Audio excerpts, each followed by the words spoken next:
Well, compared to me. But hi, everyone. Welcome to Life Bulb Live. Karen and I are just talking about our different skin colors, our skin tones. And next to, I look darker than she looks. Well, I guess we're like a nice little Oreo cookie here. I don't like Oreo Thank cookies, you. but whatever. Anyways, I'm actually really excited to have this talk today because living with multiple chronic illnesses is difficult. Living with one is difficult, but living with multiple is stressful and it's hard, especially around people who don't have multiple illnesses. So we have one of our ambassadors on today, which I'm super excited to have with us. And her name is Rennie, and she is the yoga extraordinaire. So I'm super glad to have you here. Hello. Thank you for having me. So nice I'm to so see happy you. to be here as my first live event as an ambassador. I'm super excited. We are honored to have you as an ambassador. We had a great meeting the other day with our ambassadors, and Rennie did some amazing breathing and stretching for us while we're at our desk, which is so important. It was so funny to see everyone say, I needed that, I needed that, I needed that. And that is part of living with a chronic illness, is taking even 10 minutes out of your day to kind of help yourself balance a little bit more. So Rennie, could you just tell us a little bit about your story?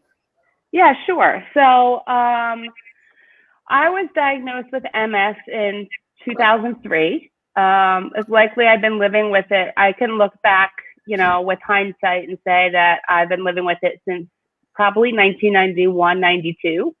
And it was pretty clear by the neurologist who diagnosed me. When he saw the MRI, he was like, you have had this a very long time. It's just silly things we don't pay attention to. And that's one big thing. You don't think about it when you're young and you think you're healthy, but little things that you don't realize can be symptoms are symptoms. And with hindsight, I know that for sure that it was 91, 92-ish where I started having symptoms of MS.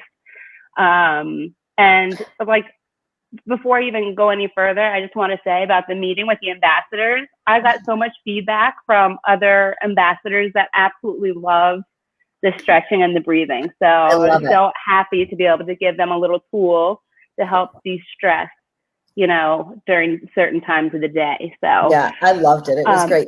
I'm going to interject for a second and just say to you, MS is hard because there are so many symptoms and everybody's symptoms come out in a different way. And I agree with you. I knew, looking back in retrospect, I can tell when I was exhibiting signs and I thought it was, oh, my back hurts because I was exercising too much, or my legs felt dead because I did legs that day. But it really wasn't. It was all the clumsiness was my big thing. The clumsiness. Yep. And the fatigue. Like I used to walk into things. I still do. I mean, I'm like a pinball in this house. I bounce off the walls. It's just how I roll. Like my sister always tells me, be careful when you're not standing on your head, because that's usually when I'm most balanced, is when I'm doing my inversions. But I seriously do and get knocked off balance so easily on my feet. And that was like the first real thing that I can remember, is just being super clumsy. Like I see the wall. I know that I'm walking. Why can't I go straight instead of walking into the wall?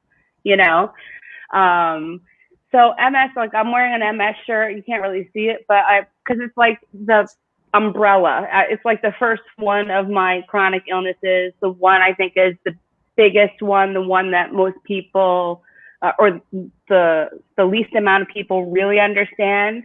And the symptoms are so innocuous sometimes that, because they can't see them, I don't use a walker or a wheelchair.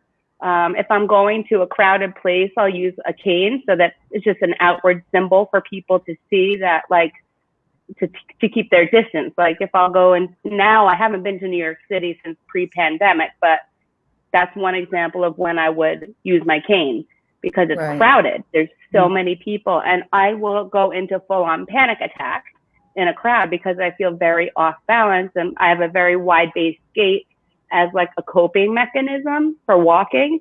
And so I'm scared that I'm going to fall. And the last thing, like the most embarrassing thing that can happen is when I fall in front of people, because I pop right up and then I look around, and it doesn't matter what time of the day it is. I mean, I remember I fell one time, it was 6 o'clock in the morning and I was leaving my house. to go to work. And of course, I fell and I popped up and I looked around to see who saw. Like, who cares at 6 in the morning? This is important right now, because isn't it funny how you're embarrassed and you can't help that? Like, that's part of your chronic illness, is you can't help your balancement. Yet when we fall, and I've had exactly what you described happen. I was in a crowded room. It was right when I was first diagnosed with MS, and my hands were not working. Like, I had to really think that there was something in my hand. Otherwise, I would just drop it. My hand would just stop. My brain wasn't getting to my hand. And I dropped a wine glass in this crowded room, and it smashed. And everyone looked at me, and I was like, oh my gosh. Yeah. Like, I was mortified, but why? First of all, I was in a room with a bunch of chronic people with chronic illness, so I shouldn't have been mortified, but I was embarrassed by that. I know, it's really something really hard to accept. And like, when I walk into a wedding and I see a buffet set up, I'm like, oh no, I have to walk with a plate. And now, like, you know, my husband will hold my plate and we'll go down like once for me and put my plate down, and then he'll go and get his, you know. Right. But I mean, it's just, nobody thinks about these things and how hard they are. You know, it seems so simple, but it's really not when you're living with it every single day.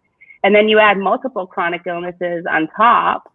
But, you know. So let's go through your repertoire. You got MS. What else you got in that pocket of yours?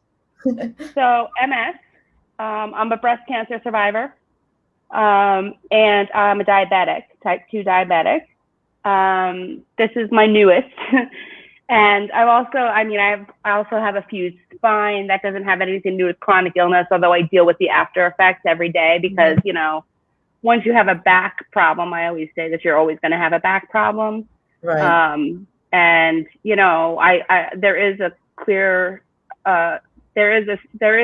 very clear possibility that I'll need future surgeries, because when you fuse parts of the spine, then the parts above and below get more pressure than they should. That happened to me, Rennie. I fused C4, C5, and 2 years later I had to fuse C5, C6. Right. Yeah. So and it's typically the ones above it that are the ones that need to be fused.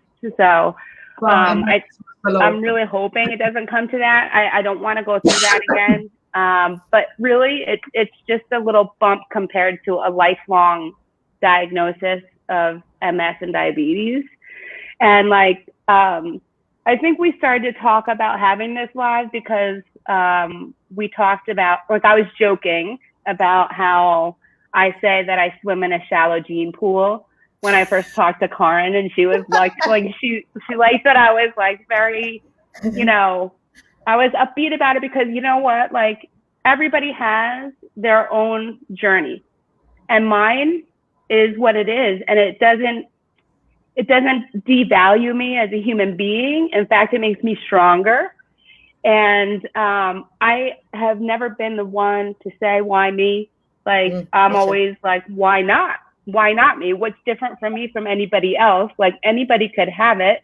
And, you know, when you have MS and you're suppressing your immune system for so many years, then like my official diagnosis is 18 years, but living longer. So for at least 18 years, I've been suppressing my immune system. So of course, I'm going to be opened up to get other things in my book. Like, no doctor will tell me that, but in my mind, when I think about it, okay, so I'm suppressing those fighters, the B cells and the T cells.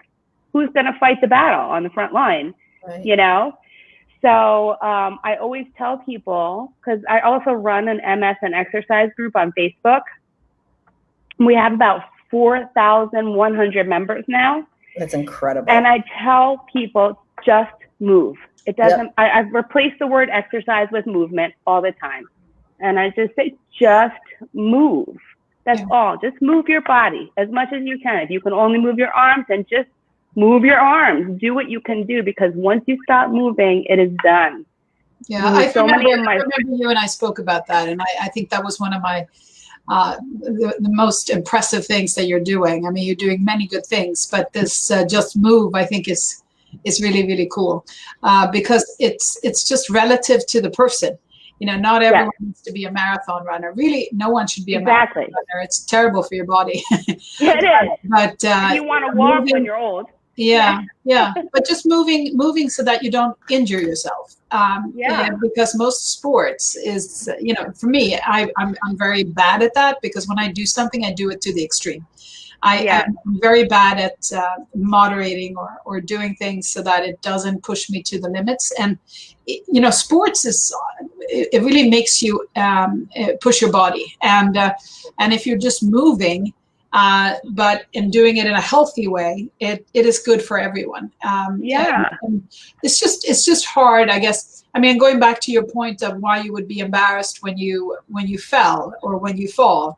I mean, literally yesterday, I walked into a glass wall because I didn't see it. I poor vision because of diabetes, and especially contrast vision is very difficult when there's a light, and I just don't see it, and it happens. And I've walked in so numerous glass walls, and sometimes they fall. Sometimes I just get a big hematoma, or and every time I do it, I smile, right? Because I'm not going to admit that it hurts and I'm embarrassed. Right. I just smile. Right. It's of course it's not fun to be different. No one wants to be different in a negative way. We all want to be different in a good way. We want to stand out. We want to be more beautiful, more successful, more, whatever is the more. But very few people say, I want to be less balanced, see less well, and look worse. It is very hard. I listened to the two of you saying, we shouldn't be embarrassed, but it's human to want to be at least as good as everyone else, if not better. And I just wonder how I think, especially Emery, when you were saying it was in a group of many people who all have issues, it should be very much accommodating. And it should be it's different when you're in a group of Navy SEALs or, superheroes. Right. But so I find that to be a hard one to get to coach. How do you tell a young person that it's okay to be less than, it's okay to live your life less than everyone else? I think that the answer is that they have to find where their strengths lie. Yeah, you have to find they can be less than in one way, but they find their true calling. Like, I didn't intend to retire from teaching when I was just 42 years old, and MS didn't want me to go back to the classroom. Yeah. So I had to, and my whole family, believe me, I was 100% invested in being a teacher. That was my identity. I didn't know who I was. I went out of work and I was lost. I went into a very deep depression, and I wasn't very mobile at the time. I was moving, because I know that you have to keep moving. But also with MS, like, there's this fine line that we walk between exercising, I like to say, between working and working too hard, because we can overheat. I have an overheating issue. Most people who have MS have sort of thermoregulation issues where they can't regulate their body temperature. And I get it at the extreme heat level, but it doesn't have to be extreme to other people. It's to me. Right. And so, like, my air conditioning is on 64. That's where we keep our house year round. And my poor husband walks around in a hoodie with the hood up. But he knows that this is, and look, I'm in short sleeves and shorts. He knows this is what I need. And so we do that. So you have to find where your spot is. And it's the same with finding where your identity is. Like, I don't have to be the best. That's why it's so hard when you're not yet a full person. When you're in your late teens or when you're in your early 20s and you're really searching for who you are going to become as an adult, with all the insecurities that you have as a growing individual, hormones and, comparing yourself, it's really hard. So I think that what we can do as, women who are older, not saying that in a negative way, but at least older than teenagers and early 20s, is to show that it's okay, and we can be great at some things, maybe not great at everything. And the whole, I think, idea that we can do everything and we can be so good at everything, I think is flawed, because no one can be good at everything. And, it goes back to the very healthy, suburban mom who thinks that she can be great at everything. Right. And I'm talking about someone who has no disease. I mean, they seem to put pressure on themselves, or suburban or urban or rural, whatever. The mother is always trying to do everything so well. And I guess you got to say you can't do it all. It's not possible. And I think the sooner we realize that, the better. And there's something about American culture that we're supposed to be winners, in everything. Not some people are not meant to run fast, right? They're just not that good. So why are we competing all the time? You just described me as a mother. I really felt like I had to make all the baby food. I couldn't buy a jar of baby food. Everything had to be homemade. And I did. I have 4 kids. For the first 3.5, because after a while with Julian, it broke me down mentally.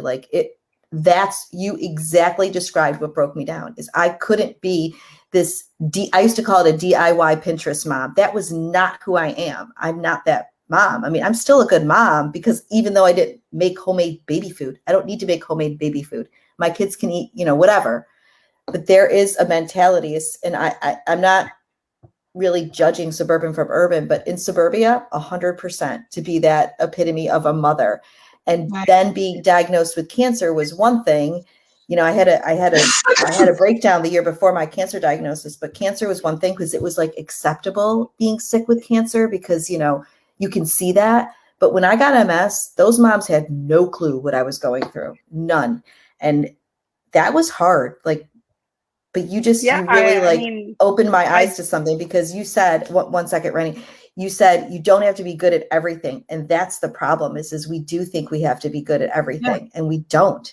I can't run fast. I'm slow at running. I can't, I can't do whatever. I can't swim laps in the pool. I hate art. I cannot do an art project. And, when my daughter comes home and says, when her teacher tells us to draw on stones and, make art projects, I just can't do it. I really hate it. And it's just, I got to delegate. That's not what I do well. Or I do it, and it's just, she will be assessed as someone who didn't do a good project.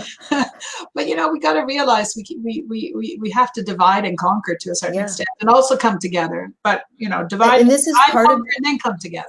That younger generation, those teens, younger 20s who are being diagnosed with illnesses, that's part of their problem too. This is 100% true, because they're in this world where it's instant gratification. They have to do everything right. Everything has to be picture perfect. And then you're diagnosed with MS, IBD, diabetes, whatever it is, and it alters your life so immensely. And you're not that pretty picture on Instagram anymore.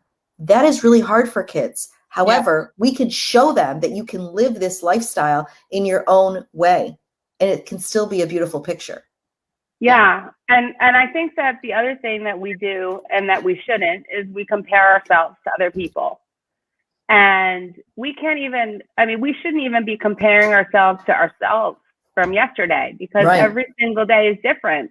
So you just have to be open to who you are and what's going to happen, and kind of roll with the punches. Now, this is really hard for me. I've been a planner my whole life. Me too. My life was planned out, and this, MS certainly did not fit with that whole part of me.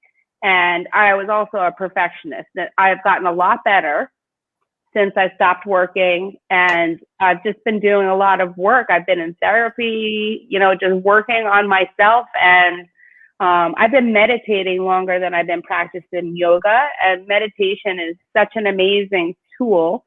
And if it weren't for yoga and meditation, I don't think that I would be a functional human being at this point. About comparing, this is actually a perfect example. You and I, we both have MS. We both had breast cancer. We couldn't be two physically diverse people. I can't stand the way you do your yoga poses. There's no way I could do any of that. That doesn't make us worse or better, but we have very similar diagnoses, but we're not the same.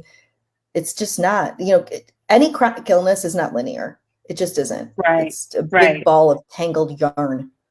I remember I had during the last few years that I was teaching, we had a student who was diagnosed with MS.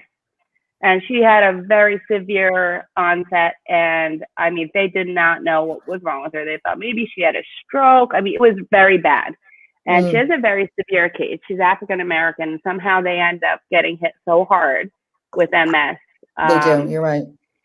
And her only goal was to wear high heels to the prom. That was her goal. That's what she went to rehab for. That's what she worked on. And, you know, I think that even still, I worry, I still do see her on occasion. But, you know, she has since had children. And, you know, I think that she is in a little bit of a denial. Like, she doesn't really know a lot about MS. Mm-hmm. She didn't take the time to learn. I don't know if it's because she's from a very urban sort of, an urban with inner city tendencies, I would say, area. And so I don't think that she's learned enough to be comfortable with moving forward. And I don't think she has any idea what the future could hold, which is maybe better, but I like to be prepared, and I like to know, and I like to know what I can do. I eat healthy, I move my body, you know, I exercise, I do yoga, I meditate, I see a therapist. Like, all these things are so important in the grand scheme of a happy life. You're talking about self-resilience, though. And that's a really hard, I use self-resilience instead of self-care now, because I feel like self-care is still considered selfish. When we talk about, you know, oh, I'm going to get a massage, so I need to self-care, people are like, oh, you just want to go get a massage. I'm like, no, actually, I physically need to get a massage. Like, I have to. But if I say I'm being self-resilient, because I'm trying to preserve myself futuristically, I don't know what 10 years is going to bring, 5 years or 2 weeks. Yesterday, I had the worst MS flare I've had in a long time. I could not walk. I could not get my brain to get to my feet to tell me to take a step and to take a step. I had drag foot. It was terrible. I had to be self-resilient and lay down. I had no choice. But it's really hard when you are uneducated in that world. And I think it's not just about your culture. Some illnesses aren't, there's barely anything out there really. Like, you don't see billboards, you don't see this. You know, I look at transplant. I've learned so much from LifeBulb in the transplant community and everything that they go through. I'm inundated in chronic illness. I've never seen anything. I've never been educated about that. So it is more about sharing these stories. We've got to share our stories, because if we don't, it's really the only way for people to hear what's going on. I don't need a pamphlet to tell me about MS. Yeah. And I think it's important. It's really important. I mean, everyone talks about diversity, but it is important. It is important to share stories from different perspectives, because, you know, when we look at a specific disease, I mean, I also have diabetes, but type 1. But, you know, I developed diabetes at a younger age than you did. And it's different when you're in a different setting. So that's why we need the diversity. We need the different socioeconomic, the different educational. We need to put that public health eye on as well, because if we don't put the person in their natural environment, then we can yoga as much as we want. But, you know, that person may not be set up to do it. And, right. and certain environments for, you know, a man, maybe in the Nordic countries where I'm from, to be self-caring, I mean, it will be looked upon as a terrible misuse of his time, and so we need to put that perspective on and really showcase those stories as well. And unfortunately, you know, we did talk about social media before this. And social media often shows the success stories. Mm-hmm. You know, we see people who are looking great. You know, they may have a chronic disease, and we see a before and an after picture. We see they did look bad at some point, but now they look great, and they're doing these fantastic things, and they're okay with it. It's but it is hard. I mean, I went through some tough times, but I didn't share, you know, with the public when I went through it. First of all, I mean, I'm not that open, but you know, I'm open about it afterwards, because the sharing during the tough times is, I think, really difficult. And it can be probably cathartic, and it can be very good psychologically to do it, to get that community to support you. And that's what we need to encourage, you know, so people actually see the realness of the multiple diseases. Because, again, if you have MS, but you also had a cancer, which means that you've been on treatment, that affects your immune system, may have been a trigger to the MS, by the way. And you know, you probably would have developed MS anyway, but maybe, you know, it was triggering it. And then there's diabetes that was triggered by maybe some of the drugs that you were taking because you were on steroids. And, so there's so many things that are impacting the overall disease. The overall, not the disease, but the overall condition that the person is going through. So you have to think about the different diseases from a medical perspective, think about it from a psychological perspective, and then think about the public health and the systems effect, and then it becomes incredibly complicated. So who are we to judge, what people feel? So that's why we need the stories. We need the stories from everyone. And we need to encourage people to share. Yeah, like every time I join one of these little yoga things on Instagram, I start off and I tell right off, my first post always says, I'm a bigger bodied yogi who deals with multiple chronic illnesses. And if I can step on a mat, you can too. And it doesn't have to look like my yoga. My yoga didn't look like my yoga even a year ago. It's a practice. And my first yoga class, I hated it. I was like, ugh, I am never doing that again. Meanwhile, fast forward like 6 years and I'm a yoga teacher with 400 hours of instruction. But it was only because I wanted to be able to share with other people that if they just move, they will feel such a difference. And I know that some of I have a lot of friends with MS, and during the pandemic, I was doing yoga 3 times a day because I didn't know what the heck to do with myself. And they were not moving, and they are still not moving. And it's going to be hard for them to move now. Once you get out of that routine, it is hard to get back into it. Yeah. For sure. So I try to keep it up. And if I have an off day, I have an off day. That's the other thing that I have learned to do, is to stop beating myself up when I can't do something one day. Like if I wake up and I am like having a dizzy day, I know it's not smart of me to exercise. I know that.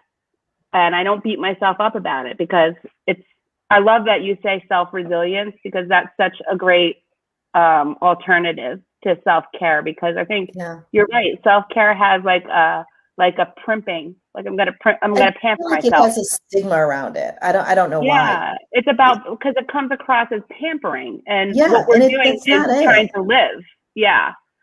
So there was one thing, Karin, and Rennie, I think that we're saying here, and I think it's really important. Karin, you said that you didn't, when you were going through things, you didn't really share. You were more, you're more of a private person. I think it's hard to share with people that you are even friends with or close with. Like, it's hard to share those really private moments with yourself, about yourself. It's hard because they're not sharing. So you kind of have this weird wall. But then you join these communities like LifeBulb, where you have all these people sharing their chronic illness story. I've never met Rennie in my life. I hope someday I do, so I can give her a big hug, because she feels like a friend of mine, because through LifeBulb, I've gotten to know her, not just as an ambassador, but as a human being. And I've heard her story. Same with Daniel and Ella and all the other ambassadors we have, because we're listening to their stories, but we don't know each other. It's really easier to share socially with a network of people like this, because That's very true. You know you're safe. And that's, I think, really important. Connecting with each other, which is amazing, because I really think that this group of people, every single one of them is 100% amazing in their own way. And I just love how supportive the community is. Like, we like each other's stuff, we comment, we send each other messages. It's a really cool thing. And to know that we are also influencing the public to look at a more patient-centered sort of perspective. Well, that to me is the next step. That's the next step, because right now, I think we as individuals do that. You are doing it. All our ambassadors are doing it. But coming together as a group and saying, okay, this is our goal. This is that to me is the next step. As we build our community, and as we get tighter, and as we understand the commonalities between the different diseases and the different, people characteristics. And we can say our goal is really, 1, 2, 3, and then we can go for it, because otherwise we are not organized enough, right? Because for us to accomplish something on the bigger scale, we got to set up priorities. And I think that would be interesting. Anne Marie, as you grow, our group of ambassadors, as the ambassadors become friendlier and come together, and we have done some, hopefully live in-person events, and everyone can actually touch each other. We should say, this is our goal for this year. This is our goal for the next 3 years. And make real policy changes. That's really the goal, in my view, long term. Yeah. I think a beautiful goal is a nice life bulb conference with all these beautiful ambassadors. That's the first step. Yep. Yeah. That's going to be the first step. And then hopefully we leave this seed planted for the next generation to really take the ball and run with it and know exactly how to advocate for themselves, to make their experience more patient friendly, to seek out the right medical professionals. I just went through a big thing because I left my MS specialist of 17 years, all but one of my diagnosed years. And it was like a breakup. And I really had to prepare for it, like to make sure I didn't want to cry, like there's so many emotions wrapped up into this, when you think about like this person has 17 years of my history. Right. And those are things that we can leave for the younger generation to understand that, it's hard to do something like that, but sometimes you have to, and it's okay. Yeah. And that's kind of like my legacy as a teacher, because I left early, but I was very open about my MS diagnosis. I felt like I had it was my responsibility to educate people, because nobody knew what the heck it was. And so it was huge. And so I have a lot of my former students that have chronic illnesses that we're still in touch, and they reach out to me. And if they find somebody, they meet somebody that has MS, they'll give them my information. I took a perfect stranger to her independent medical exam because she was afraid, and I helped her fill out her paperwork for SSDI. And she was referred to me by somebody I worked with, and now she's a friend. So these are the things that are my legacy.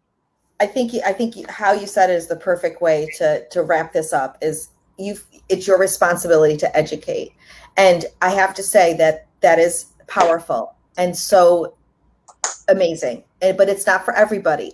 What you can do, if it's not your legacy to educate people, is share somebody's story. It takes that little button to share on Facebook, Instagram, wherever. Share someone else's story.